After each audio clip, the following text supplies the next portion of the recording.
Это самый сильный ураган за всю историю США, а это пожар, который сжег половину Чикаго. А что скажете про жару, которая плавила колеса у машин и убила несколько тысяч человек? Да, это самые безумные катаклизмы за всю историю Америки. А что за жесть они оставили после себя? Увидите в этом видео. И начну с самого большого извержения вулкана в истории США. 18 мая 1980 года гора Сент-Хелен взорвалась, и территория вокруг вулкана превратилась в зону полного опустошения. Посмотрите, это настоящий природный апокалипсис. Более 500 квадратных километров, покрытых зелеными девственными лесами, чистыми горными потоками и спокойными озерами, превратились в однообразный серый пустырь. Жуть. Вся эта местность была завалена разбитой древесиной, покрыта дымящейся серой равниной и усыпанная лавиной обломков под слоем пепла. Тогдашний президент США Джимми Картер, посетив место катастрофы, сравнил его с поверхностью Луны. Ученые, изучавшие последствия извержения, были поражены увиденным. Они прогнозировали, что тут ничего и никогда не вырастет, не говоря уже про восстановление животного мира. Но взгляните сейчас, эти мрачные прогнозы оказались ошибочными. В течение 3 лет после извержения ученые обнаружили, что в зоне взрыва вновь растут 90% изначальных видов растений. Такая катастрофа, а природа смогла себя так быстро залечить. Правда, удивительно? Посмотрите на эти ужасающие кадры разрушений. В 1900 году Галвестон был жемчужиной Техаса, крупнейшим портовым городом, где стояли особняки миллионеров, и были установлены одни из первых в стране электрических уличных фонарей. Но все изменилось 8 сентября, когда на побережье обрушился ураган с ветрами скоростью 225 км в час, вызвав 4-метровую штормовую волну. Остров, на котором проживало 37 тысяч человек, был практически сметен с лица земли. По разным оценкам, от 6 тысяч до 8 тысяч человек погибли, что делает этот шторм самым смертоносным в истории США. Среди страшных последствий шторма были троллейбусные пути, оторванные от причалов и разбивающиеся о здания, и неослабевающий ветер, который выжившие описывали как «1000 маленьких дьяволов визжат и насвистывают на ухо». Но это еще не самое ужасное. Большая трагедия произошла в приюте для сирот Святой Марии. Здесь нашли убежище 93 ребенка и 10 монахинь. Волна подняла здание с основания и смыла его. В отчаянии монахини связали себя бельевыми веревками с 8-10 детьми. Их тела и нашли в таком положении друг на друге, а из всех сирот выжили только 3. Но давайте и про современные времена. 22 мая 2011 года на город Джоплин в штате Миссури обрушился мощный торнадо. Все, как в лучших американских фильмах. Сильный ветер переворачивал автомобили, срывал крыши домов и поднимал в воздух небольшие постройки. Тела людей, которые не успели спрятаться, находили в нескольких километрах. Жесть, да? Сенатор Рон Ричард, облетевший пострадавшие районы, отметил, что торнадо прошелся по земле, как газонокосилка по высокой траве. Милое сравнение, хотя он в чем-то прав. С воздуха виден широкий коричневый след. Верхний слой земли был буквально вспахан вместе с постройками и машинами. Ширина смерча достигала 1,6 километра, что просто невероятно для такого явления. В результате этой катастрофы погибли 158 человек, 1100 были ранены. Убытки составили до $2,8 миллиарда, что сделало этот торнадо самым дорогостоящим в истории США. Ну и куда без огня? 18 апреля 1906 года жители Сан-Франциско проснулись в 5 часов 12 минут утра. У них было немного времени, чтобы понять, что происходит, прежде чем началось настоящее сумасшествие. Через минуту город с населением 450 тысяч человек сотрясло землетрясение силой 7,9 балла, создавшее трещину длиной 296 миль вдоль разлома Сан-Андреас. Жесть, да? Землетрясение стало только началом страшной катастрофы. В городе из-за поврежденных газовых труб и коротких замыканий в электросетях вспыхнуло сотни пожаров. Они бушевали в течение 3 дней и уничтожили почти 500 городских кварталов. Когда дым наконец рассеялся, по оценкам местных властей, более 3000 человек погибли вследствие землетрясения и последующих пожаров. Свыше 28 тысяч зданий были разрушены, а более 200 тысяч жителей остались без домов. Многим пришлось находить убежище в самодельных коттеджах, расположенных в городских парках, и жить там на протяжении нескольких месяцев, пока город не удалось вновь восстановить, хотя бы частично. Представляете, сколько имущества было потеряно у простых людей? Да, произойди сейчас такое, одних машин бы сгорело несколько десятков тысяч. Кстати, а что делать, если вы повредили свой автомобиль или попали в ДТП в США? Куда обращаться за помощью? Где найти грамотного юриста? Как получить компенсацию, если у вас нет страховки? Компания ДТП Америка помогла получить компенсации на 21 миллион для своих клиентов. Здесь вам точно ответят на все интересующие вас вопросы. Ссылка в описании.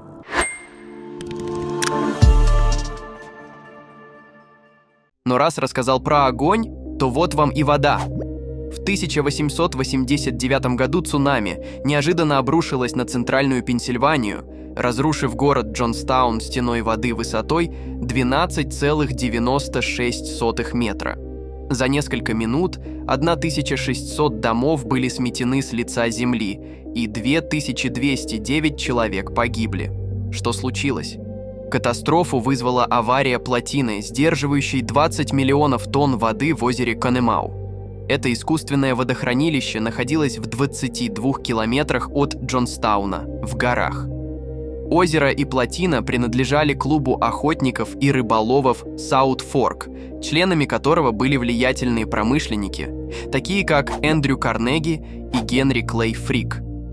Клуб перекрыл дренажные трубы плотины, чтобы поддерживать популяцию рыб, и позволил озеру переполниться весенними дождями. Да, вы правильно поняли.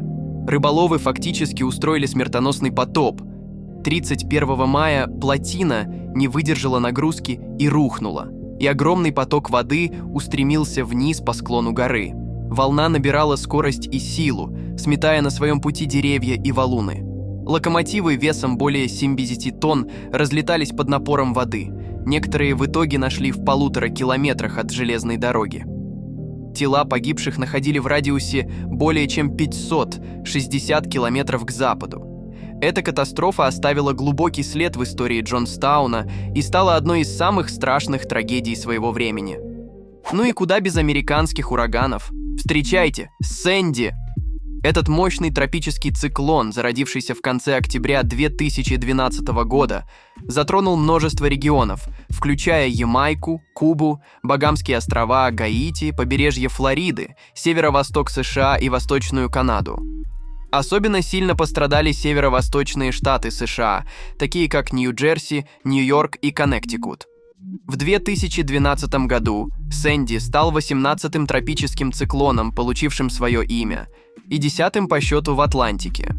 Он начал формироваться 22 октября и всего за 6 часов превратился в полноценный тропический шторм. Затем ураган медленно двигался на север, направляясь к Большим Антильским островам, постепенно набирая силу. В результате этого урагана погибло более 69 человек в Карибском регионе и на Багамах. Общий ущерб составил более 70 миллиардов долларов. Тысячи разрушенных домов и перевернутых автомобилей. Остается надеяться, что пострадавшие получили необходимую компенсацию, ведь страховка могла быть не у всех. А так выглядит ураган, который нанес ущерба на 108 миллиардов долларов. Катрина возник 19 августа 2005 года. Всего за 5 дней он эволюционировал из циклона в тропический шторм, переместившись через Багамские острова к побережью Флориды. 25 августа Катрина достигла статуса урагана и впервые вышла на сушу, уничтожая все на своем пути. 28 августа, всего за день до повторного выхода Катрины на сушу, мэр Нового Орлеана объявил обязательную эвакуацию города. Люди бежали, побросав все имущество. Однако 150 тысяч человек не смогли эвакуироваться из-за различных финансовых и жилищных проблем. Многие из них просто не имели автомобилей или средств для аренды жилья в других местах. Некоторые жители сознательно решили остаться, не желая покидать своих домашних животных или опасаясь за сохранность имущества. Другие считали, что их дома выдержат шторм. Никто не ожидал, что Новый Орлеан будет затоплен. Катрина разрушила 53 гидротехнических сооружения, защищавших город от подтопления. Территории, находящиеся ниже уровня моря, оказались полностью затоплены. Как показало расследование, разрушения вызвали системные ошибки при проектировании и строительстве дамб после урагана Бетси в 1969 году. Из-за неверных расчетов сваи забили на глубину 5 метров вместо 9-14 метров, что позволило сэкономить $100 миллионов, но привело к катастрофе. Официальные данные говорят о 1836 погибших. Большинство из них умерли не от урагана, а от наводнения, вызванного разрушением дамб.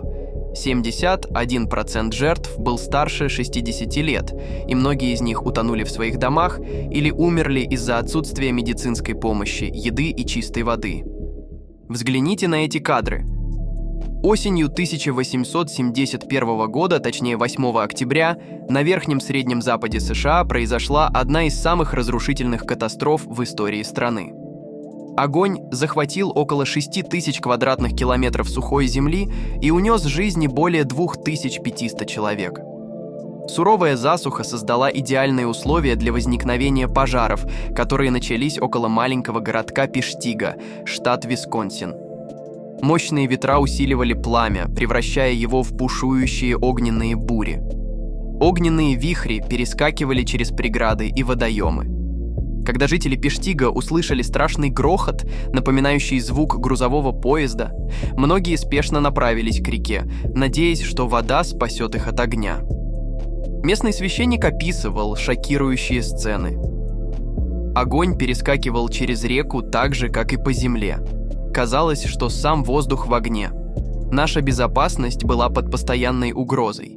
Мы спаслись только благодаря тому, что не переставали обливать водой лица и головы, а также били по воде руками. Но, к сожалению, не всем повезло. Группа людей, спрятавшаяся в водонапорной башне, погибла заживо.